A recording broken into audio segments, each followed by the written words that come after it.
মা বলেন ঘর ছেড়ে তুই যাসনে ছেলে আর, আমি বলি খোদার পথেই হোক জীবন পার। আম্মা বলেন ঘর ছেড়ে তুই যাসনে ছেলে আর, আমি বলি খোদার পথেই হোক জীবন পার। মা বলছে নিজের জন্য করলি না তুই কিছু, আল্লাহ জানেন ঘুরিস কাদের পিছু। নিজের জন্য করলি না তুই কিছু, আল্লাহ জানেন ঘুরিস কাদের পিছু। কি যে করিস কোথায় থাকিস বুঝি না কারবার, কি যে করিস কোথায় থাকিস বুঝি না কারবার। আমি বলি খোদার পথেই হোক জীবন পার। এবার সন্তান বলছে মাকে, যে পথ ধরে চলতে বলেন আল্লাহ কাদের গনি, আপনি কি মা নিষেধ করেন বলুন না আজ শুনি। আল কোরআনের আহ্বানেও মা ঘর ছেড়ে কি বাহির হব না। চোখ মুছে মা চুপ করে যায় ফুরায় কথা তার, একটু পরে কেঁদে বলেন হে খোদা নাও ভার। সূরা তাওবা, আল্লাহ তাআলা সূরা তাওবার ভিতরে এই যে 112 নম্বর যে আয়াত, এখানে মুমিন বান্দা এবং মুমিনা নারী এবং বান্দাদের কিছু গুণাবলী আল্লাহ তাআলা এখানে বলেছেন। এর আগেই সূরা তাওবার 111 নম্বর আয়াতে আল্লাহ তাআলা কিছু ঘোষণা দিয়েছেন। এই দুইটা আয়াতের আলোকে আমি আপনাদের সামনে সংক্ষেপে কিছু কথা উপস্থাপন করতে চাই। আমি আশা করব যে আপনারা খুবই ধৈর্য সহকারে শুনবেন। আল্লাহ তাআলা বলছেন ইন্নাল্লাহ হাশতারা, যে আয়াত তেলাওয়াত করেছি এই আয়াতের পূর্বে আল্লাহ তাআলা বলছেন ইন্নাল্লাহ হাশতারা মিনাল মুমিনিনা আনফুসাহুম ওয়া আমওয়ালাহুম বিআন্না লাহুমুল জান্নাহ ইলা আখিরিল আয়াত। আল্লাহ বলছেন যারা জান্নাত প্রত্যাশী, আমরা তো সবাই জান্নাতে যেতে চাই, জাহান্নামে আমরা কেউ যেতে চাই না। পৃথিবীর মানুষ বড় স্বার্থপর, সেটা ভালো হোক কিংবা খারাপ হোক, স্বার্থের পেছনে আমরা সবাই আছি। আমরা এই যে এত পরিশ্রম করি, এত কষ্ট করে, আপনারা অনেকে আসছেন এখানে, আমাদেরও স্বার্থ আছে। সে স্বার্থটা হচ্ছে আল্লাহর জান্নাত পাওয়া। আমরা সবাই আল্লাহর জান্নাত পেতে চাই। তো আমরা যদি জান্নাত পেতে চাই, আল্লাহ তাআলা বলছেন জান্নাতে যেতে চাও, আমি আল্লাহ তোমাদেরকে জান্নাত দিতে চাই। কিন্তু জান্নাত আল্লাহর কাছ থেকে আমাদেরকে কিনতে হবে। আল্লাহ বলছেন আমি জান্নাত তোমাদের কাছে বিক্রি করতে চাই। সেটি কি? জান্নাত আমি তোমাদেরকে দিব, কিন্তু বিনিময়ে তোমাদের কাছ থেকে আমি দুইটা জিনিস নিব। কি? ইন্নাল্লাহ হাশতারা মিনাল মুমিনিন, যারা মুমিন, মুমিনদের জন্য আল্লাহ বলছেন সূরা মুমিনুনের ভিতরে কদ আফলাহাল মুমিনুন, সফল হয়েছে তারা যারা ঈমান এনেছে, যারা ঈমানদার, যারা মুমিন বান্দা, তারাই সফল এই পৃথিবীতে। আমরা মাঝে মাঝে ভাবি আমাদের সন্তানরা এসএসসি পরীক্ষায় ভালো রেজাল্ট করেছে, ইন্টারমিডিয়েটে ভালো রেজাল্ট করেছে, ভালো বিশ্ববিদ্যালয়ে চান্স পেয়েছে, মেডিকেল ইউনিভার্সিটিতে চান্স পেয়েছে, এরপরে এই যে সেদিন রেজাল্ট দিল মেডিকেলের, এরপরে বুয়েটে চান্স পেয়েছে, সে সফল না। এটা স্থায়ীভাবে সফলতা নয়। আল্লাহ তাআলা বলছেন সফল হলো তারা যারা ঈমান এনেছে। এ কথা কে বলছেন? আল্লাহ তাআলা বলেছেন। তাহলে আমরা যারা ঈমানদার, আল্লাহ বলছেন ঈমানদার যারা, জান্নাত যদি পেতে চাও তাহলে তোমাদের কাছ থেকে দুইটা জিনিস কিনে নিয়েছি। নাম্বার 1, মিনাল মুমিনিনা আনফুসাহুম, মুমিনদের কাছ থেকে তাদের জীবন, এবং ওয়া আমওয়ালাহুম, তাদের সম্পদ এবং তাদের জীবন, অর্থাৎ তাদের জান এবং তাদের মাল আমি আল্লাহ তাআলা কিনে নিয়েছি। বিনিময়ে বিআন্না লাহুমুল জান্নাহ, আমি রব্বুল আলামিন তাদেরকে জান্নাত দান করেছি। সুবহানাল্লাহি ওয়া বিহামদিহি। সম্মানিত মা এবং বোনেরা, আমরা যদি আমাদের জান এবং মাল আল্লাহকে দিতে পারি তাহলে আমরা জান্নাতে যেতে পারবো। আমরা আল্লাহর কাছ থেকে জান্নাত ক্রয় করে নিয়েছি। তার মানে আপনি জান আর মাল যদি আল্লাহকে দিয়ে দেন তাহলে আপনি জান্নাতের মালিক। জান এবং মাল দিবেন না, আপনি জান্নাতের মালিক নয়। তাহলে জান আর মাল যদি আমরা দিতে পারি, দিয়ে দেই, এই জান্নাতের মালিক আপনি এবং আমি, এবং আল্লাহ ওয়াদা করেছেন যে আমি আল্লাহ এই জান্নাত তোমাদের কাছে দিব, তোমাদেরকে দিব। এই জান্নাত আল্লাহ দেওয়া জান এবং মাল আমাদের কাছে হচ্ছে আমানত, এবং আল্লাহ যে আমাদেরকে জান্নাত দিয়েছে এই জান্নাত আল্লাহ তাআলার কাছে আমানত। তার মানে হচ্ছে আপনি মারা যাবেন, আল্লাহ কখনো আমানতের খেয়ানত করতে পারে না।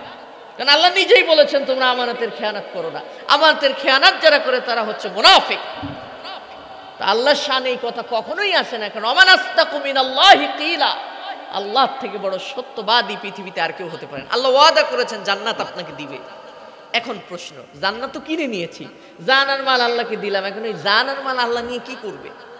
আমরা যেরকম কোরআন শরীফ মকমলের কাপড় দিয়ে পেঁচিয়ে ওই ঢুকাই রাখি শোকেসের ভিতরে, ধারে কাছে যাওয়া যাবে না, আল্লাহকে আপনার আমার জানার মাল নিয়ে এরকম কোথাও গুছিয়ে রাখবে আলমারির ভিতরে? না, জানার মাল আল্লাহ কিনে নিয়েছেন, মানে হচ্ছে আল্লাহ যে রাস্তায় এই জান এবং মাল খরচ করতে বলেছেন ওই রাস্তায় আপনি খরচ করবেন। আসেন, আপনার জীবন আল্লাহ রাস্তায় আপনি ব্যয় করবেন, এটা আল্লাহ বলে দিয়েছেন। পরবর্তী আয়াতে আল্লাহ তাআলা 9টা কর্মসূচি মুমিনদের জন্য বলেছেন। যারা মুমিন, সে ইমানদার নারী হোক কিংবা পুরুষ হোক, তাদের ভিতরে এই 9টা গুণাগুণ থাকবে যারা আল্লাহর উপরে ঈমান এনেছে। কারণ আমরা আল্লাহর কাছে আমাদের এই জীবন বিক্রি করে দিয়েছি। জীবন বিক্রি করা মানে এই না যে আপনি অপারেশন থিয়েটারে গেলেন, একেবারে মনে করেন জীবন দিয়ে দিলেন, নিজে আত্মহত্যা সুইসাইড করে নিলেন, এমন টাইপের কিছু না। জীবনটা আল্লাহর দেওয়া নেয়ামত, আল্লাহ যেই রাস্তায় বলেছেন ওই রাস্তায় জীবন পরিচালনা করতে হবে। এখন কিভাবে করবেন?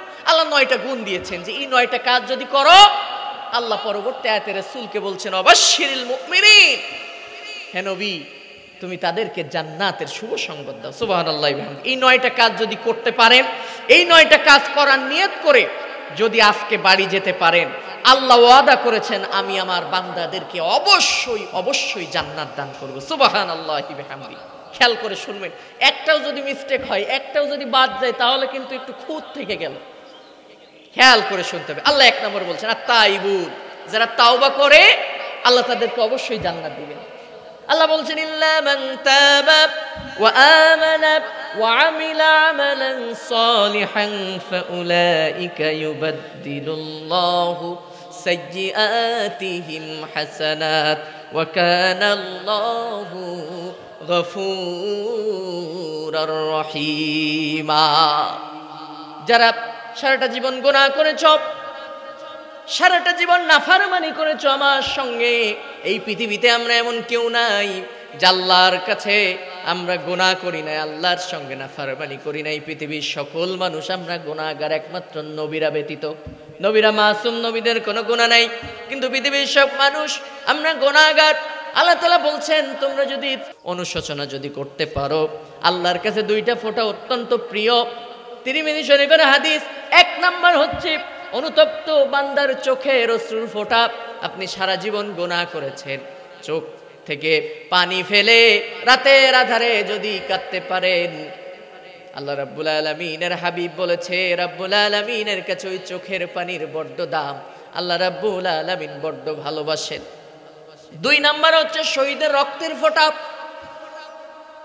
শহীদের রক্ত জমিনে পড়ার আগে আগে আল্লাহ তাআলা, এটা মিশকাত শরীফের হাদিস, তিরমিজিতেও এসেছে, আনিল মিকতাব ইবনে মাদি কারাবা ক্বাল ক্বাল রাসূলুল্লাহ সাল্লাল্লাহু আলাইহি ওয়াসাল্লাম লিশ-শাহীদি ইনদাল্লাহি সিত্তু খিসালি ফালাহু ফি আওলি দুফা ওয়া ইয়ারা মাকাদাহু মিনাল জান্নাহ ওয়া ইউজিরু মিন আযাবিল কবর ওয়া ইউমিনু মিন ফাযাইল আকবার। লম্বা হাদিস, আমার এত বলার সময় নাই। 6টা মর্যাদা শহীদদের দান করা হয়, তার ভিতরে অন্যতম একটা মর্যাদা হলো শহীদের রক্ত যখন জমিনে পড়ে, শহীদের রক্তের ফোঁটা জমিনে পড়ার আগে আগে রাব্বুল আলামিন তার জীবনের গুনাহ খাতা মাফ করে দেয়। সুবহানাল্লাহ। তাহলে 2টা ফোঁটা আল্লাহর কাছে অত্যন্ত প্রিয়। 1 নাম্বার চোখের অশ্রুর ফোঁটা। জীবনে গুনাহ করেছেন, আজকে থেকে আপনার বয়স যদি 60 বছর হয়, 70 বছর হয়, 80 বছর হয়, কোনো চিন্তা নেই, টেনশন নেই। আপনি এক্ষুনি তাওবা করেন, আল্লাহ রাব্বুল আলামিন ঘোষণা দিয়েছেন ফাউলাইকা ইউবাদদিলুল্লাহু সাইয়্যাতিহিম হাসানাত, তোমার জীবনের সমস্ত গুনাহ খাতা আল্লাহ তাআলা মাফ করে দিবেন। সুবহানাল্লাহি বিহামদিহি। আমি একটু উদাহরণ দেই মাঝে মাঝে, আপনারা হয়তো আমাকে দেখতে পাচ্ছেন না, তারপরেও আমি মুখে বলি। একটা গ্লাসে যদি মানুষ 1 গ্লাস বিষ রাখে, পয়জন রাখে, এটা যদি ঢেলে ফেলে দেয়, গ্লাসটা কিন্তু খালি হয়ে গেল। এখন 80 বছর যাবত আপনি নামাজই পড়েন নাই, রোজা রাখেন নাই, কিচ্ছু করেন নাই, এখন আপনি তাওবা করে ভালো হয়ে গেছেন, আপনার আমলনামা তো খালি। এখন যদি মারা যান, তাহলে কি আপনি খালি আমলনামা নিয়ে আল্লাহর কাছে উঠবে? আল্লাহ তাআলা বলছেন না, খালি খালি ওঠা লাগবে না। ফাউলাইকা ইউবাদদিলুল্লাহু সাইয়্যাতিহিম হাসানাত, তোমার জীবনের যত গোনা ছিল 80 বছর ধরে যে গোনা করেছো ওইগুলা আল্লাহ তাআলা নেকি দ্বারা পরিপূর্ণ করে দেবে, চেঞ্জ করে দেবে, বদল করে দেবে। সুবহানাল্লাহি ওয়া বিহামদি। তার মানে 80 বছর যে আপনি গোনা করছেন, তওবা করে ফিরে আসছেন, এখনই 80 বছর ধরে নামাজ রোজা করলে যে সওয়াব হতো, ওই সওয়াব তওবা করার সঙ্গে সঙ্গে গুনাহ খাতা মাফ, আপনার আমলনামা সওয়াবে পরিপূর্ণ হয়ে যাবে। সুবহানাল্লাহি ওয়া বিহামদি। আল্লাহ কত মহান! সুবহানাল্লাহ, সুবহানাল্লাহ। এজন্য আজকে থেকে শপথ নিতে হবে, আমরা যদি জান্নাত পেতে চাই, জীবনে যে গুনাহ করেছি আজকে থেকে তওবা করতে হবে, জীবনে আর কখনো করব না। বেপরদায় চলতাম, আজকে থেকে আর চলবো না। বেনামাজি ছিলাম, আজকে থেকে নামাজ পড়া শুরু করবো। এটা তাও আসরের থেকে না, জোহরের থেকে পড়তে হবে, কারণ আপনি তওবা করার সুযোগ পাবেন এই গ্যারান্টি নেই। তওবা সম্পর্কে আলোচনা ভালো বুঝাইতে হলে মিনিমাম 2 ঘন্টা সময় লাগে। আমার শুধু তওবার উপরে 2.5 ঘন্টা আলোচনা আছে ইউটিউবে, আপনারা শুনে নেবেন। আশিকুর রহমান নিয়ে তওবার আলোচনা আসবে, হয়তো তো আজকে থেকে শপথ নিতে হবে যে আজকে থেকে খারাপ কাজ করব। তবে তওবা করার জন্য আপনাকে একটা শর্ত পূরণ করতে হবে, 3টা শর্ত। সবার জন্য 3টা বাধ্যতামূলক, আর কিছু কিছু মানুষের জন্য 4টা। 1 নাম্বার, আপনাকে স্বীকার করতে হবে আল্লাহর কাছে, আপনি আল্লাহর কাছে তওবা করতেছেন। আমাকে অনেকে মাঝে মাঝে এসে বলে, হুজুর আমার একটু তওবা ফরাই দেন। কি তওবা? আস্তাগফিরুল্লাহ রাব্বি মিন কুল্লি যামবি ওয়া আতুব। শোনেন, এই যে দোয়াটা আমরা পড়ি, এটা তাওবার একটা মাধ্যম মাত্র। আমরা ভুল জানি এটা। সম্মানিত মা বোনেরা, আপনি সকালে 100 বার আস্তাগফিরুল্লাহ পড়লেন, বিকালে 100 বার, ঘুমানোর সময় 100 বার আস্তাগফিরুল্লাহ, নামাজ পড়লেন না, 1 ওয়াক্ত রোজা রাখলেন না, পর্দায় থাকলেন না, এরপরে ফরজ যে হুকুম আহকামগুলো মানলেন না, আপনার এই তাওবা কি কাজে আসবে? একটু ভণ্ডামি ছাড়া, মুনাফিকি ছাড়া আর কিছু না। কারণ আস্তাগফিরুল্লাহ রাব্বি মিন কুল্লি যামবি, এই যে দোয়া, এটা তওবার মাত্র মাধ্যম, এটা তওবা নয়, এটা একটা দোয়া। তওবা আসলে কি? তওবা শব্দের আবিধানিক অর্থ ফিরে থাকা। যেই মুহূর্ত থেকে আল্লাহকে বলেছেন আল্লাহ জীবনে আর এই কাজ করব না, ওই মুহূর্ত থেকে খারাপ কাজ বন্ধ করতে হবে। 3টা শর্ত। 1 নাম্বার, আপনি যে গুনাহ করেছেন আল্লাহর কাছে স্বীকার করতে হবে। 2 নাম্বার, অনুতপ্ত অনুশোচনা করতে হবে। 3 নাম্বার, আপনাকে অবশ্যই শপথ করতে হবে আল্লাহ জীবনে আর কোনোদিন এই কাজ করব না। আর 4 নম্বর হচ্ছে, আপনি যদি কারোর হক নষ্ট করেন, স্বামীর হক যদি নষ্ট করেন, স্বামীর কাছে মাপ চেয়ে নিতে হবে। কোনো বোনের হক নষ্ট করলে বোনের কাছে মাপ চাইতে হবে। আপনার কোনো যদি ধর্মীয় বোন বলেন বা আপনার নিজের বোন বলেন, রক্তের সম্পর্ক যারই হক আপনি নষ্ট করেন না কেন, মাপ চেয়ে নিতে হবে। এই 4টা হক, এই 4টা শর্ত আপনাকে পূরণ করতে হবে। যদি করতে পারেন, গুনাহ কিভাবে মাফ হবে দেখেন। আপনি আমি আর কেমন গুনাহ করেছি, একটা হাদিস শোনাই, সহিহ মুসলিমের হাদিস। এক মহিলা রাসূল করিম সাল্লাল্লাহু আলাইহি ওয়াসাল্লামের কাছে এসে বলছে, ইয়া রাসূলুল্লাহ, আমি তো জিনা করেছি, জিনা করার পর আমার গর্ভে সন্তান এসেছে, আমি এখন মাফ চাই আল্লাহর কাছে, আপনি আমাকে শাস্তি দেন। জিনার যে শাস্তি আপনারা জানেন, বিবাহিত হলে তাকে কোমর পর্যন্ত গেড়ে দিয়ে পাথর নিক্ষেপ করে তাকে মারা হয়। এটা হচ্ছে কোরআনের আইন। আল্লাহর নবী বললেন হবে না। এখন প্রথমে 3 বার হাদিস শরীফে এসেছে, আল্লাহর নবী বললেন তুমি জিনা করো নাই, মহিলা বলল না আমি করেছি। আরেকবার বললেন না তুমি করো নাই, বলল না হ্যাঁ আমি জিনা করেছি। 3 নম্বরে বললেন যে না তুমি জিনা করো নাই, মহিলা বললেন হ্যাঁ আমি জিনা করেছি। এখানে মুহাদ্দিসগণ হাদিসের ব্যাখ্যা করেছেন, আল্লাহর নবী 3 বার কেন বললেন যে তুমি জিনা করো নাই? তার মানে হচ্ছে যে যদি কোনো ব্যক্তি গুনাহ করে তাহলে অবশ্যই সে চুরি চুরি আল্লাহর কাছে গোপনে মাপ চেয়ে নেবে, মানুষের সামনে সে তা প্রকাশ করবে না। তার মানে আপনি গুনাহ করবেন, মানুষের সামনে প্রকাশ করবেন না, নীরবে নিভৃতে রাতে রাতে আল্লাহর কাছে 2 চোখের পানি ফেলে কাঁদবেন। আল্লাহর নবী চেয়েছিলেন যে এই মহিলা নীরবে নিভৃতে গভীর অন্ধকারে আল্লাহর কাছে কেঁদে তাওবা করে সে যেন মাফ চেয়ে নিক, এটাই রাসূল চেয়েছিলেন। এরপরেও যখন 3 বার স্বীকার করে নিয়েছে, নবীজি বললেন গর্ভের সন্তান তুমি জিনা করেছো, সন্তান তো কোনো দোষ করে নাই, যাও ফিরে আসো, সন্তান ডেলিভারি হয়ে যাওয়ার পরে আসো। সন্তান ডেলিভারি হয়ে আসলো। আল্লাহর নবী বললেন আমি কারোর উপরে জুলম করতে পারবো না, কারোর হক নষ্ট করব না, কারণ এই সন্তানের হক হচ্ছে তোমার যে বুকের দুধ 2 বছর পান করবে, যতদিন পর্যন্ত বাইরের খাবার খেতে না পারবে ততক্ষণ পর্যন্ত দুধ পান করবে। কিছুদিন পরে যখন আসছে, মহিলা এসে কেঁদে ফেলেছে, ইয়া রাসূলুল্লাহ আপনি আমাকে এই বোঝা থেকে মুক্তি দেন, প্রতিটা সময় এই গুনাহের বোঝা আমাকে জ্বালিয়ে পুড়ে ছারখার করে দিচ্ছে। নবীজি সংক্ষেপে বলতেছি, ছোট্ট শিশুকে হাতের উপরে উঠালেন, উঁচু করে সাহাবীদেরকে লক্ষ্য করে বললেন, সাহাবীরা, এই ছোট্ট শিশুর দায়িত্ব যে আজকে থেকে গ্রহণ করবে। আমি নবী মুহাম্মদ সাল্লাল্লাহু আলাইহি ওয়াসাল্লাম দুইটা আঙ্গুল উঁচু করলেন, বললেন জান্নাতের ভিতরে এই দুইটা আঙ্গুলের মাঝখানে যতটুকু না ডিস্টেন্স, যতটুকু না ফাঁকা জায়গা, ওই ব্যক্তি আর আমি নবী মুহাম্মদ সাল্লাল্লাহু আলাইহি ওয়াসাল্লাম জান্নাতের ভিতরে অত কম ডিস্টেন্সে অবস্থান করব। সুবহানাল্লাহ। আল্লাহর নবী আমার সাহাবীদেরকে বললেন, এই মহিলাকে নিয়ে যাও মরুভূমির ভিতরে, কোমর পর্যন্ত গেড়ে দাও।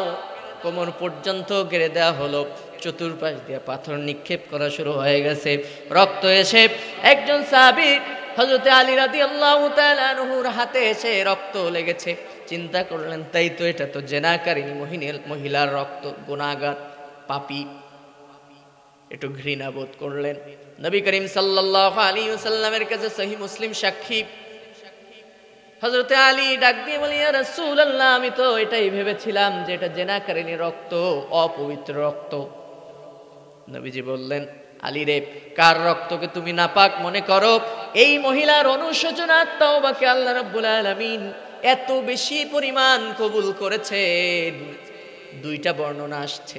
আল্লাহর নবী প্রথমে বললেন, দুইটা বর্ণনায় পেয়েছি, নবীজি বললেন যে এই মহিলার তাওবার অনুশোচনা মদিনার 40 জন গুনাহগারের ভিতরে যদি ভাগ করে দেওয়া হতো।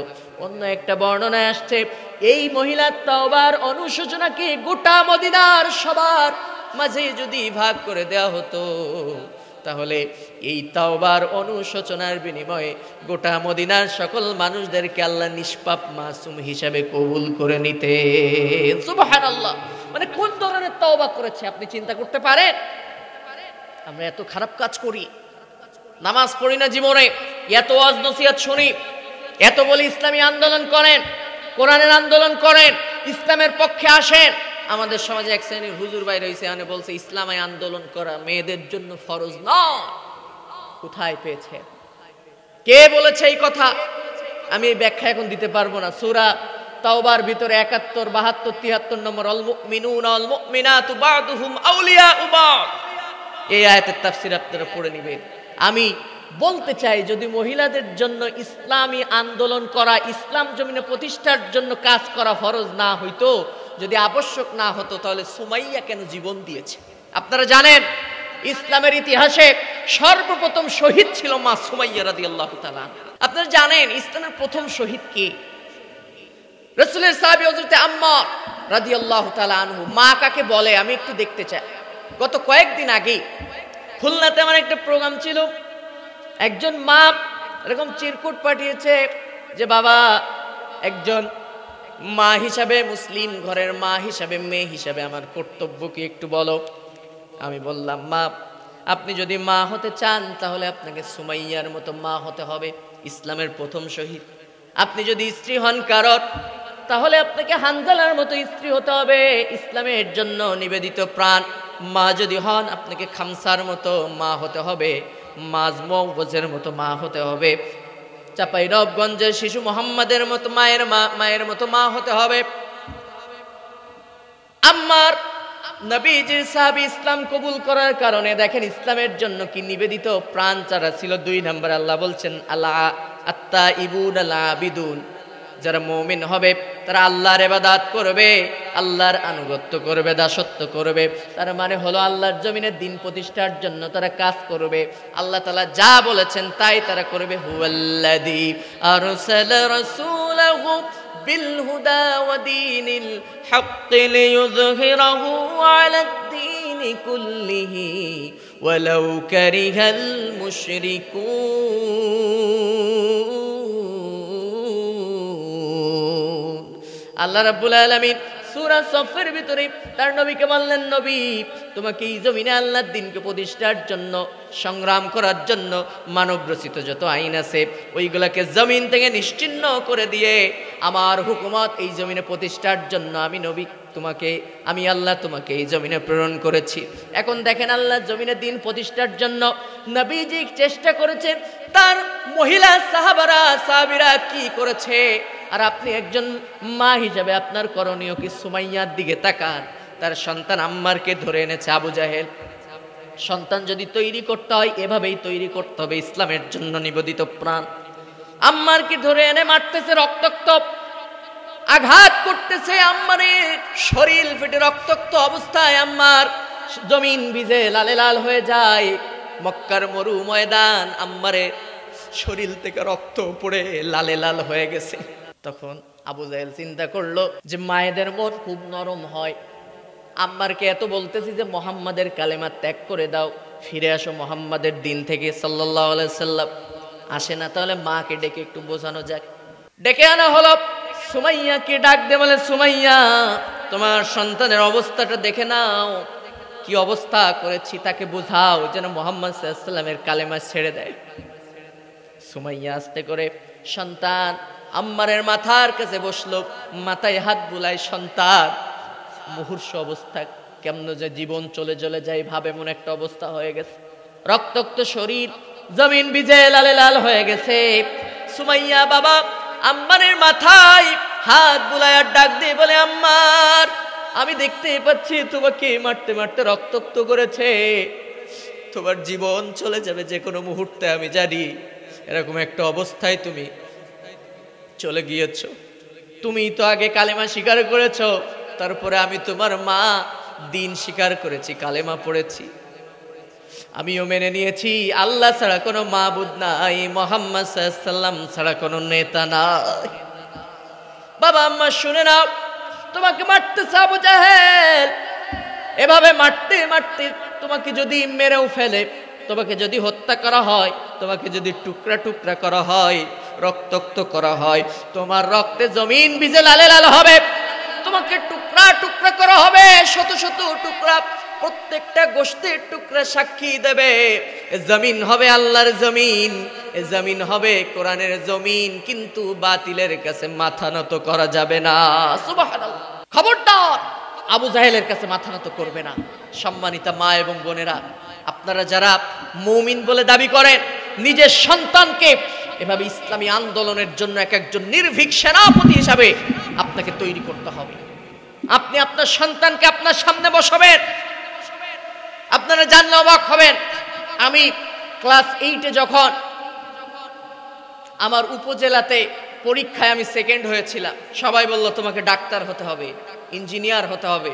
তো মেধা ভালো ছিল তো অনেক, তো আমার মা বললেন, আমাকে ডাকলে, সারা গোষ্ঠী আমার সব ভাই বোন চাচা খালা সবাই এক সাইডে, আর আমার মা আমাকে আল্লাহতে ডাক দিয়ে নিয়ে গেল, তোমার কাছে আমার কিচ্ছু চাই না, আমি শুধু এতটুকু চাই তুমি ইসলামের দাওয়াত মানুষের কাছে নিয়ে যাবে, সত্যের পক্ষের একজন নির্ভীক সেনাপতি হতে হবে, ইসলামের জন্য কোরআনের জন্য প্রয়োজন হতে পারে তুমি জীবন দিবে, রক্ত দিবে, শহীদ হবে, আর আমি তোমার শহীদের মা হিসেবে আল্লাহর জান্নাতে যেতে চাই।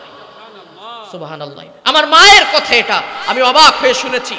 তোমার ডাক্তার হওয়ার দরকার নাই, ইঞ্জিনিয়ার হওয়ার দরকার নাই, টাকা পয়সা অর্থ সম্পদ কিচ্ছু দরকার নাই, এক্ষুনি মারা যাবে, সব ফালানো থাকবে, তুমি একজন আলেম হবে, ইসলামী আন্দোলনের নির্ভীক সেনাপতি হবে, ইসলামী আন্দোলনের একজন কর্মী হতে হবে, আল্লাহর দ্বীনকে জমিনে প্রতিষ্ঠার জন্য তোমাকে প্রচেষ্টা করতে হবে। মা হিসাবে সন্তানদেরকে এইভাবে তৈরি করতে হবে। আমি বিশ্বাস করি আজকে থেকে যদি আপনারা শপথ গ্রহণ করতে পারেন, মুমিন নারী হিসেবে আপনাদের সন্তানদেরকে এইভাবে তৈরি করবেন, আমি বিশ্বাস করি আপনারা পারবেন। এরমুক যুদ্ধের ময়দানে দামামা বেজে উঠেছে ইসলামের জন্য, কোরআনের জন্য। এই ঘটনাটা বলেই আমি শেষের দিকে যাচ্ছি। হযরতে মা খামসা রাদিয়াল্লাহু তাআলা আনহা, 4টা ছেলে, খেয়াল করে শোনেন মা কাকে বলে। মা খামসা রাদিয়াল্লাহু তাআলা আনহা 4টা ছেলে ডাকছে, যুদ্ধ চলতেছে, বলতেছে যাও ছেলেরা ওই জিহাদের ময়দানে চলে যাও, যুদ্ধের ময়দানে চলে যাও। আল্লাহর ভয়, আল্লাহর আনুগত্য কাকে বলে? আল্লাহ বলছেন না যে আমার পথে নিজের জানমাল বিক্রি করবা, আমাকে দিয়ে দিয়েছো। এভাবেই কুরবানি করতে হবে সন্তানদেরকে, নিজেদেরকে ইসলামের জন্য বিলিয়ে দিতে হবে। সুমাইয়া রাদিয়াল্লাহু তাআলা আনহুর শহীদের ঘটনা আমি বলতেছি একটু পরেই। খামসা রাদিয়াল্লাহু তাআলা আনহা বলতে, যাও ছেলেরা চলে যাও, 4টা ছেলে যুদ্ধের ময়দানে চলে যাও। একজন ছেলেও যদি এই যুদ্ধের ময়দান থেকে ফিরে আসো, আজকে কোরআনের জন্য ডাক এসেছে, ইসলামের জন্য ডাক এসেছে। একজন যদি ফিরে আসো, আমি মা হিসেবে তোমাদেরকে পরিচয় দিব না। জোহরের নামাজের পরে খবর এলো, ওগো মা খামসা, তোমার যে 4টা ছেলে আজকে আর মুখ যুদ্ধের ময়দানে গিয়েছিল, 4 ছেলের ভিতরে 2টা ছেলে শাহাদাত বরণ করেছে। আলহামদুলিল্লাহ পড়লেন। আসরের নামাজের পরে খবর এসেছে, ওগো মা খামসা রাদিয়াল্লাহু তাআলা আনহা, তোমার যে 4টা ছেলে আজকে যুদ্ধের ময়দানে গিয়েছিল, 4 ছেলেই আজকে আর মুখ যুদ্ধের ময়দানে শাহাদাত বরণ করেছে। চতুর্পাশ দিয়ে মহিলারা ঘিরে ধরেছে। এই মহিলা তো পাগল হয়ে যাবে, যে কোনো মুহূর্তে পাগল হয়ে যাবে। 4 ছেলেই শাহাদাত বরণ করেছে, কেউ বেঁচে নাই। সান্ত্বনা যখন দেয়, মা খামসা রাদিয়াল্লাহু তাআলা আনহা বলে, ও আমার বোনেরা, কেন তোমরা আমাকে সান্ত্বনা দাও? তোমরা কি ভেবেছো আমি ভেঙে পড়েছি? আমি আমার আল্লাহর শুকরিয়া আদায় করি এই জন্য যে আমার আল্লাহ আমাকে 4 ছেলে, 4 শহীদের মা হিসেবে কবুল করেছেন। এই জন্য আমি আমার আল্লাহর শুকরিয়া আদায় করি। আমার কোনো দুঃখ থাকবে না, আমার কোনো কষ্ট থাকবে না। আল্লাহর কাছে আমার একটাই চাওয়া পাওয়া, রব্বুল আলামিন যদি আমাকে কিয়ামতের ময়দানে আল্লাহর শুকরিয়া আদায় করব, কিয়ামতের ময়দানে ওই 4 শহীদ ছেলের সঙ্গে আমাকে একটু পরিচয় করায় যদি জান্নাতে নিয়ে যায়, জান্নাতে দিয়া দেয়, আর আমাকে বলে তুমি শহীদের মা, এর থেকে বড় পাওয়া আবার আর কিছু থাকবে না। আল্লাহু আকবার। আপনি আপনার সন্তানদেরকে এইভাবে তৈরি করবেন। যখন ইসলামের জন্য, কোরআনের জন্য প্রয়োজন হবে, আপনার সন্তানদেরকে ছোট্টবেলা থেকে লালন পালন করতে হবে। কিসের ডাক্তার, কিসের ইঞ্জিনিয়ার, কিসের জজ, কিসের ব্যারিস্টার, আরে ওগুলো তো পরে হইলে হবে পরে, কিন্তু আপনার প্রথম স্লোগান থাকবে, ছোট্ট সন্তানকে সামনে বসাবেন, বাবা তোমার কাছে অনেক মা কয়, তুই জীবনে কি করলি, ডাকি চাকরি বাকরি করলে আমার একটা হাতের ওই যে কি রুলি বানাই দিতে পারলি না, একটা গলা চেন বানাই দিতে পারলি না, একটা বাড়ি করে দিতে পারলি না, আমার ঘরে একটা এসি লাগাই দিতে পারলি না। তোর মতো সন্তান আমার ভুল মানে বড় করে করলাম ডাকি। অনেক সন্তানকে এরকম মা বাবা, আহা আরে মা বোন, আপনি আপনার সন্তানের কাছ থেকে এইগুলো নিয়ে করবেন নাকি? ওই দিন বাঁচবেন আপনি, এক্ষুনি মারা যাবেন। আপনার সন্তান যদি আপনার জানাজাটা না পড়াইতে পারে, আপনার জন্য একটু দোয়া না করতে পারে, তো ওই সন্তান আপনার কোন কাজে আসবে? আল্লাহর নবী বলেছেন, যদি কোনো সন্তান মা এবং বাবার কবরের পাশে দাঁড়ায়া 2 চোখের কোনা দিয়ে পানি ফেলে বলতে পারে, রব্বিরহামহুমা কামা রব্বায়ানি সগীরা, আল্লাহ তাআলা আমার মা আমাকে ছোট্টবেলায় লালন পালন করেছে কত কষ্ট করে, মা জননী গর্ভে ধারণ করেছে, কত রাত মা ঘুমাতে পারে নাই, গর্ভে আমি ছিলাম, মা খেতে পারে নাই, নির্ঘুম রাত কাটিয়েছে। ডেলিভারির সময় মা শহীদের মতো রক্তাক্ত হয়ে যে মায়ের এক একটা প্রসব বেদনা যেন মৃত্যুর যন্ত্রণা হয়েছে, মা সেন্সলেস হয়ে গেছে, শহীদের মতো মা রক্তাক্ত হয়েছে। রব্বুল আলামিন আমার মা আমার জন্য যে কষ্ট করেছে, আল্লাহ এই কথা মনে করে যদি কোনো সন্তান কবরের পাশে দাঁড়াতে পারে আর দোয়া করে, রব্বিরহামহুমা কামা রব্বায়ানি সগীরা, আয় আল্লাহ তুমি আবার মাকে মাফ করে দাও, আবার আব্বারে মাফ করে দাও। আল্লাহর নবী ঘোষণা দিয়েছেন, ওই সন্তানের পানি, চোখের পানি নাকের অর্ধেক আসার আগে আগে বাপ মায়ের জীবনের সমস্ত গুনাহ খাতা মাফ করে দিয়ে আল্লাহ জান্নাত বানায়া দেন কবরটাকে। সুবহানাল্লাহ। এরকম সন্তান বানাতে হবে। সুমাইয়াকে আবু জাহেল বলতেছে, তোমারে নিয়ে আসলাম আম্মারকে বোঝানোর জন্য, তুমি আর ওরে উল্টা বুঝাইতেছো, দাঁড়াও। সুমাইয়া রাদিয়াল্লাহু তাআলা আনহাকে ইসলামের জন্য, কোরআনের জন্য শহীদ হতে হয়। তাকে বর্ষার আঘাত করে করে, এমনকি তাকে লজ্জা স্থানে পর্যন্ত খুঁচিয়ে খুঁচিয়ে রক্তাক্ত করে জমির থেকে বিদায় করে দিয়েছে হযরতে সুমাইয়া রাদিয়াল্লাহু তাআলা আনহা। ইসলামের জন্য, কোরআনের জন্য গোটা পৃথিবীর ময়দানে এক দৃষ্টান্ত স্থাপন করেছে। ও গোটা পৃথিবীর মা এবং বোনেরা শুনে নাও, প্রয়োজন হলে পরে ইসলামের জন্য, কোরআনের জন্য আমার মতো এইভাবে রক্ত দিতে হবে, জীবন দিতে হবে, নিজের সর্বোচ্চ বিলিয়ে দিতেও তোমরা দ্বিধাবোধ করবে না। আমি তার দৃষ্টান্ত রেখে গেলাম। সুবহানাল্লাহি বিহামদি। নামাজ, রোজা, স্বামীর খেদমত এগুলো তো করবেনই, এগুলো তো বেসিক ইবাদত। কিন্তু ইসলামের জন্য যা করা প্রয়োজন পর্দার ভিতর থেকে, শালীনতার ভিতর থেকে আপনাকে তা করতে হবে, এটা ফরজ। এ বিষয়ে আমার ডিটেলস আলোচনা অন্য কোথাও আমি বলবো। ইসলামী আন্দোলন সম্পর্কে ব্যাপক আলোচনা আছে মায়েদের, এটা ব্যাপক, এটা গবেষণামূলক আলোচনা, আমি সেদিকে যাচ্ছি না। সুতরাং 2 নম্বর আল আবিদুন, আপনাকে আল্লাহর ইবাদত করতে হবে, আনুগত্য করতে হবে। আল্লাহ যা বলেছেন ইসলামের জন্য, কোরআনের জন্য নিজের জীবনকে বিলিয়ে দেওয়ার জন্য প্রস্তুতি গ্রহণ করতে হবে। আল হামিদুন, যে অবস্থায় থাকেন আল্লাহর প্রশংসা আদায় করতে হবে। আমাদের সমাজে মা বোনের অত্যন্ত নাশুকর, এটা খুবই গুরুত্বপূর্ণ। স্বামীরে কয় তুমি কইলে ডাকি সারা জীবন, পাশের বাড়ির ভাবি আর তার হাজবেন্ড, হ্যাঁ, বিয়ের পরে কম করে জামদানি শাড়ি কিনে দিয়েছে 20টা, আর তুমি 20 বছর চাকরি করে আমার একটাও কিনে দিতে পারলে না, তোমারও চাকরি করতে কয় কিনা। এরকম মা বোন অনেক আছে আমাদের সমাজে। তুমি চাকরি বাদ দাও, দরকার নেই, এই নিয়ে মারামারি। এরপরে দেখা যাচ্ছে একটা অশান্তির পর্যায়ে চলে গিয়েছে। আপনি অল্পে তুষ্ট থাকবেন, আপনি নিচের দিকে তাকান। ঢাকাতে ত্রাণ নিয়ে মাঝে গিয়েছিলাম বস্তি এলাকায়, রেল স্টেশনের ধারে। আপনারা অবাক হবে ভাই, আমরা যেখানে চলাফেরা করি, আমরা যেখানে, আমি তো ঘুমানো যায়, বিশ্বাস করেন আমি একটা ঘরের সামনে গিয়ে দাঁড়ালাম, আহা গন্ধে আমি দাঁড়াইতেই পারতেছি না। আমি তখন চিন্তা করলাম, আল্লাহ এর থেকে তো আমি অনেক ভালো আছি। তা আপনি নিচের দিকে তাকাবেন যে আপনার অন্য একজন বোন, সে কেমন আছে, সে তো, আপনি তো, আপনার 5টা শাড়ি আছে, আরে তার একটা ভালো শাড়িও নেই।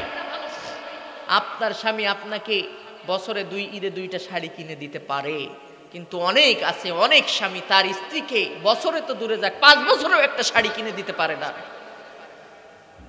যে অবস্থায় থাকবেন আলহামদুলিল্লাহ, আল্লাহ আমাকে ভালো রেখেছে। যদি এটা করতে পারেন কি হবে, লাইন শাকারতুম লাযিদান্নাকুম ওয়া লাইন কাফারতুম ইন্না আযাবি লাশাদীদ। আল্লাহ তাআলা বলেন, বান্দারে প্রশংসা করো বেশি বেশি, আমি আল্লাহর প্রশংসা যদি তোমরা করতে পারো, আমি রব্বুল আলামিন তোমাদের নিয়ামত আরো অধিক গুণে বাড়ায়া দেব। সুবহানাল্লাহ, বেশি বেশি আল্লাহ প্রশংসা করেন। আপনি যে অবস্থায় আছেন আলহামদুলিল্লাহ পড়েন, আমরা আল্লাহ ভালো রাখছে, অনেক ভালো রাখছে, অন্য থেকে ভালো রাখছে। উপরের দিকে তাকাবেন তো আপনি গেছেন। আলহামিদুন, এই জন্য প্রশংসা করবেন বেশি বেশি আল্লাহ। আসাইহু, এই সাইহুন শব্দের ব্যাখ্যায় আসছে জিহাদকারী, সিয়াম পালনকারী, সফর করা। এখানে এই জিহাদের ভিতরে আমি ওই যে কথা বলি, ইসলামী আন্দোলন অনেক ব্যাখ্যা আছে। রমজান মাস আসতেছে, অবশ্যই রোজা রাখবেন। আল হামিদুন আসাইহুন, রোজা পালন করবেন। আর আল্লাহর রাস্তায় জিহাদ, জিহাদ বলতে এইটা না যে মিছিল করতে হবে, মিটিং করতে হবে, দিন প্রতিষ্ঠার জন্য যেই প্রচেষ্টাই করবেন ওইটাই জিহাদ।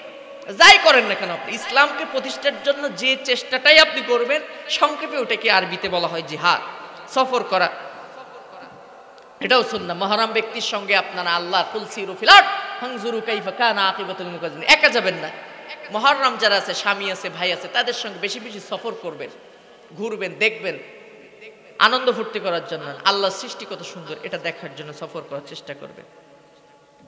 এরপরে রাকিউন সাজিদুন, রুকু সেজদাকারীকে আল্লাহ তাআলা অত্যন্ত ভালোবাসে এবং তাদের জন্য জান্নাতের ঘোষণা দিয়েছে। আল আমিরুনা বিল মারুফ ওয়া নাহাউনা আনিল মুনকার। এবং এটার সারসংক্ষেপ হচ্ছে, এটা আপনি সৎ কাজের আদেশ দেওয়ার চেষ্টা করবেন সর্বদা, এবং অসৎ কাজ থেকে নিষেধ করার চেষ্টা করবেন। এটা আপনার ক্ষেত্রে কেমন, আপনার একটা সন্তান, যুবক ছেলে দেখতেছেন যে হাতে আংটি পড়তেছে, স্বর্ণের আংটি, গলায় পড়ছে চেইন, কানে দেশে দুল। আপনার একটা সন্তান সকালে ফজরের নামাজ পড়তেছে না, এই যে অন্যায় কাজটা করতে জাহান্নামের দিকে ধাবিত হচ্ছে, আপনি এটা চেষ্টা করবেন ঠেকানোর। আপনার আওতাধীন যা কিছু আছে, খারাপ কাজ, অন্যায় আছে, এটা আপনি চেষ্টা করবেন বন্ধ করার, এবং তাদেরকে বলবেন তোমরা নামাজ পড়ো, রোজা রাখো। আমার মা বোনেরা করে কি, মাঘ মাসের শীতের সময় আমার বাচ্চাদের কষ্ট হইতে পারে, কি করা যাবে, বাবা তাহলে ঘুমাও, দরকার নেই তোমার ফজরের নামাজ পড়ো, কষ্ট হবে তো। আপনি জানেন না আপনি আপনার সন্তানটাকে জাহান্নামে ঠেলে দিয়েছেন। বরং ওই মাই তো বন্ধু মা, যে তার সন্তানকে সকালবেলা উঠাইয়া ফজরের নামাজ পড়ায়, সেই বন্ধু। আর যে লেপটা টাইনা দেয়, কম্বলটা টাইনা দেয়, ওই মা হচ্ছে ওই সন্তানের জন্য শত্রু। ওয়াল হাফিজুনা লিহুদুদিল্লাহ, আল্লাহর যত নিয়ামত আছে সব কিছু আপনি হেফাজত করবেন। সর্বশেষ একটা কথা বলেই আমি শেষ করতে চাই। আমি যে প্রথমে বলেছিলাম, আপনারা যদি মা হন, ইসলামী আন্দোলনের জন্য, ইসলামের জন্য সর্বদা আপনাদেরকে নিবেদিত প্রাণ হতে হবে। শিশু মোহাম্মদের রাজশাহী চাঁপাইনবাবগঞ্জে যখন যায়, 1985 সালে শিশু মোহাম্মদ মায়ের কাছ থেকে বিদায় নিচ্ছে, মা আমাকে বিদায় দাও। ওই সময় 1985 সালে কলকাতার হাইকোর্টে একটা মামলা হয় কোরআনের বিরুদ্ধে। গোটা পৃথিবী ঝড় উঠেছিল ইসলামের জন্য, কোরআনের জন্য। কোরআনের মান মর্যাদা রক্ষার্থে মিছিল হয়েছে। শিশু মোহাম্মদ মায়ের কাছ থেকে বিদায় নেয়, মা আমাকে বিদায় দাও, আমি মিছিলে যেতে চাই, আমি কোরআনের জন্য ডাক এসেছে যেতে চাই, তুমি আমাকে বিদায় দাও মা জননী। মা বলছেন না, যাওয়া যাবে না, ওই মিছিলে গুলির অর্ডার হয়েছে, তুমি যদি ওখানে যাও তাহলে তোমার তো সমস্যা হতে পারে, গুলির সম্মুখীন হতে পারো। মা কাকে বলে? এই মা এবং সন্তানের ভিতরে কবি মতিউর রহমান মল্লিক একটা গান লিখেছেন, আম্মা বলেন ঘর ছেড়ে তুই যাসনে ছেলে আর, আমি বলি খোদার পথেই হোক জীবন পার। আম্মা বলেন ঘর ছেড়ে তুই যাসনে ছেলে আর, আমি বলি খোদার পথেই হোক জীবন পার। মা বলছে নিজের জন্য করলি না তুই কিছু, আল্লাহ জানেন ঘুরিস কাদের পিছু। নিজের জন্য করলি না তুই কিছু, আল্লাহ জানেন ঘুরিস কাদের পিছু। কি যে করিস কোথায় থাকিস বুঝি না কারবার, কি যে করিস কোথায় থাকিস বুঝি না কারবার, আমি বলি খোদার পথেই হোক জীবন পার। এবার সন্তান বলছে মাকে, যে পথ ধরে চলতে বলেন আল্লাহ কাদের গনি, আপনি কি মা নিষেধ করেন বলুন না আজ শুনি। আল কোরআনের আহ্বানেও মা ঘর ছেড়ে কি বাহির হব না, চোখ মুছে মা চুপ করে যায় ফুরায় কথা তার, একটু পরে কেঁদে বলেন হে খোদা নাও ভার। সুবহানাল্লাহ। একদিন বলে ও মুহাম্মদ যাও, কোরআনের জন্য ডাক এসেছে, আমি তোমাকে আটকাবো না, যাও, ইসলামের জন্য ডাক এসেছে, ছুটে চলে যাও। শিশু মোহাম্মদ মায়ের অনুমতি নিয়া চলে যায়। গুলির অর্ডার হয়, ওই গুলি শিশু মোহাম্মদের বুক ভেদ করে ভেতরে ঢোকে। এই জমিনে ইসলামের জন্য কত 17 বছর ধরে আমরা দেখেছি ইসলামী আন্দোলনের জন্য কত মা নিবেদিত প্রাণ হয়েছে, সন্তানদেরকে কোরআনের জন্য ইসলামের জন্য এভাবে অনুপ্রাণিত করেছে। যাও বাবারা, ইসলামী আন্দোলনের নির্ভীক সেনাপতি হিসেবে তোমাদেরকে কাজ করতে হবে, কোরআনের জন্য আল্লাহর দ্বীনকে প্রতিষ্ঠার জন্য তোমরা কাজ করবে। আল্লাহ রাব্বুল আলামিন বলেছেন এইভাবে, ইন্নাল্লাহা আশতারা মিনাল মুমিনিনা আনফুসাহুম ওয়া আমওয়ালাহুম বিআন্না লাহুমুল জান্নাহ।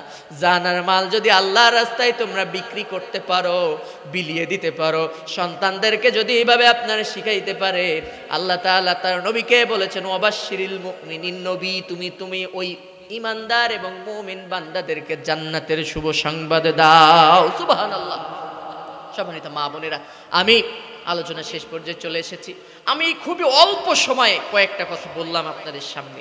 এক কথায় আপনার জান এবং মাল আল্লাহর রাস্তায় বিলিয়ে দেওয়ার জন্য আজকে থেকে শপথ গ্রহণ করতে হবে। জানমাল বিলিয়ে দেওয়া বলতে কি? ইসলামের জন্য, কোরআনের জন্য, ইসলামী শরিয়াতের ভিতরে থেকে পর্দা মেনটেইন করে যা কিছু করার শরিয়াত মোতাবেক অবশ্যই আপনাকে করতে হবে। নিজের সর্বোচ্চ বিলিয়ে দেওয়ার জন্য শপথ গ্রহণ করতে হবে। পরবর্তীতে যে গুণাগুণগুলো আল্লাহ তাআলা বলেছেন, আত-তাইবুন, 1 নম্বরে জীবনে যে খারাপ কাজ করেছে, আমি রিপিট করছি 1 মিনিটের ভিতরে আরেকবার, এরপরে মোনাজাতে যাব। আত-তাইবুন, 1 নম্বরে আপনাকে তওবা করতে হবে জান্নাত পেতে চাইলে। আল-আবিদুন, ইবাদত করতে হবে। ইবাদত বলতে কি? শুধুমাত্র নামাজ পড়াটা ইবাদত না, রোজা রাখাটা ইবাদত না, কোনো সময় রোজা না রাখাও ইবাদত, নামাজ না পড়াটাও ইবাদত। যদি কোন হুজুরে কোন ফতোয়া দিলেন নামাজ না পড়াবার ইবাদত হয় না? অবশ্যই। কিছু সময় আপনাদের নামাজ মাপ আছে, আবার সূর্য উদিত হওয়ার সময় সূর্য মাথার উপরে থাকবে, সূর্য যখন অস্ত যাবে ওই সময় নামাজ পড়া হারাম। এখন আপনি যদি বলেন আমি আল্লাহর ওলি, আমি নামাজ পড়বো, তো ওই সময় নামাজ পড়লে তো গুনাহ হবে। ওই সময় নামাজ না পড়াটাই হচ্ছে ইবাদত, আল্লাহর আনুগত্য করা। রোজা না রাখা কেমনে ইবাদত? রোজার ঈদের দিন, কোরবানিদের দিন, বাকি যে 3 দিন আছে এই 5টা দিন রোজা রাখা হারাম। আপনি যদি বলেন আমি তো ওলি মানুষ আল্লাহ, তাহলে আমি এই 5 দিন রোজা রাখবো, গুনাহ হবে নাকি সওয়াব হবে? অবশ্যই গুনাহ হবে। কিছু সময় রোজা না রাখাও ইবাদত হয়, নামাজ না পড়াও ইবাদত হয়। এক কথা ইবাদত মানে কি? আল্লাহ যেটা আদেশ করেছেন সেটাও মেনে নিবেন, আর যেটা নিষেধ করেছেন ওটাও মেনে নিবেন। এটা হচ্ছে আল আবিদুন। আল হামিদুন, না শুকর হওয়া যাবে না যে অবস্থায় থাকে। আপনি যদি শুকর আদায় করতে পারেন, আল্লাহ বলছেন লা ইন শাকারতুম লাযিদান্নাকুম ওয়া লা ইন কাফারতুম ইন্না আযাবি লাশাদীদ। শুকরিয়া আদায় করলে বাড়ায় দেবো, আর যদি না শুকর করো তাহলে কিন্তু আর কমায় দেবো। সাবধান, যদি না শুকর করেন আল্লাহ কিন্তু কমায় দেবে। আর সাইহুন, সাইহুন শব্দের 3টা ব্যাখ্যা করছি। 1 নম্বরে সাইহুন মানে হচ্ছে রোজাদার। তার মানে হচ্ছে এই যে রমজান মাস আসতেছে, আপনারা যে সুস্থ থাকবেন অবশ্যই রোজা রাখার চেষ্টা করবেন। 2 নম্বরে সাইহুন শব্দের অর্থ হচ্ছে জিহাদকারী, আল্লাহর রাস্তায়। মহিলাদের জন্য ইসলামী আন্দোলন করা, কিছু কিছু ক্ষেত্র বিশেষ ফরজে আইন, আপনার ইসলামের জন্য, কোরআনের জন্য নিবেদিত প্রাণ হবেন। এই বিষয়ের উপরেই আমার আজকে মূল আলোচনা, আমি মূল হাইলাইট করছি এটাই, যে আপনি ইসলামের জন্য, কোরআনের জন্য নিবেদিত প্রাণ হবেন। যে অবস্থায় থাকবেন না কেন, ইসলামের জন্য নিজেকে বিলিয়ে দেওয়ার জন্য শপথ গ্রহণ করতে হবে। জিহাদ মানে এই না যে লাঠি নিয়ে মিছিল করতে হবে, নারাই তাকবীর আল্লাহু আকবার স্লোগান, এইগুলা না। জিহাদ মানে হচ্ছে আল্লাহর দ্বীনকে প্রতিষ্ঠার জন্য যে প্রচেষ্টাই করবেন, ওটাই হচ্ছে জিহাদ। এরপরে আমি সাইহুন শব্দের 3 নম্বর যে ব্যাখ্যা করেছি সেটা হচ্ছে সফর। আল্লাহ বলছেন কুল সিরু ফিল আরদ ফানজুরু কাইফা কানা আকিবাতুল মুকাজ্জিবিন। তোমরা বেশি বেশি আল্লাহর জমিনে ভ্রমণ করো, ঘুরে ঘুরে দেখো। তাই বলে একা একা যাওয়া যাবে না, পিকনিকে যাওয়া যাবে না, আনন্দ ভ্রমণ, এটা মুহাররম ব্যক্তির সঙ্গে ইসলামী শরিয়া অনুযায়ী যেতে হবে।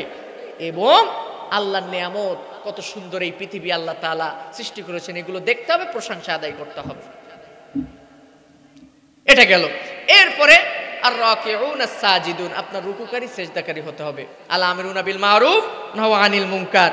এরপরে ওয়াল হাফিজুনা লিহুদুদিল্লাহ। ওয়াল হাফিজুনা লিহুদুদিল্লাহ, এটার অনেক ব্যাখ্যা আছে। এক কথায় এর একটা ব্যাখ্যা হচ্ছে আল্লাহ তাআলা আপনাকে যে রূপ যৌবন দিয়েছে, সৌন্দর্য দিয়েছে, এটা মানুষের সামনে দেখাইতে পারবেন। ওয়াকুল্লিল মুমিনাতি ইয়াগদুদনা মিন আবসারিহিন্না ওয়া ইয়াহফাজনা ফুরুজাহুন্না, আপনার সতীত্বের হেফাজত করা, এটা ওয়াল হাফিজুনা লিহুদুদিল্লাহর একটা অংশ। আপনাকে আল্লাহ তাআলা কোরআন দিয়েছে, এটা একটা নিয়ামত, এটা সংরক্ষণ করা আপনার দায়িত্ব। এক কথায় আল্লাহর যত নিয়ামত আছে এই পৃথিবীতে, এটা সংরক্ষণ করবেন, এটা দেখাশোনা করে আপনি এটার ওয়াল হাফিজুনা লিহুদুদিল্লাহ, আপনি অবশ্যই এগুলো সংরক্ষণের দায়িত্ব পালন করবেন, এটার মর্যাদা দিতে শিখবেন। এটাই হচ্ছে ওয়াল হাফিজুনা লিহুদুদিল্লাহ। সৎ কাজের আদেশ দেওয়ার চেষ্টা করবেন, অসৎ কাজ থেকে মানুষদেরকে ফিরিয়ে রাখার চেষ্টা করবেন। এই 9টা গুণাগুণ যদি আপনি আপনার ভিতর অর্জন করতে পারেন, আল্লাহ তাআলা ঘোষণা দিয়েছেন, নবী তুমি ওই ইমানদার মুমিন এবং পুরুষ যারা আছে, নারী এবং পুরুষ, তাদেরকে জান্নাতের শুভ সংবাদ দাও। আল্লাহ তাআলা আমাদের সকলকে জান্নাত হিসেবে কবুল করুন।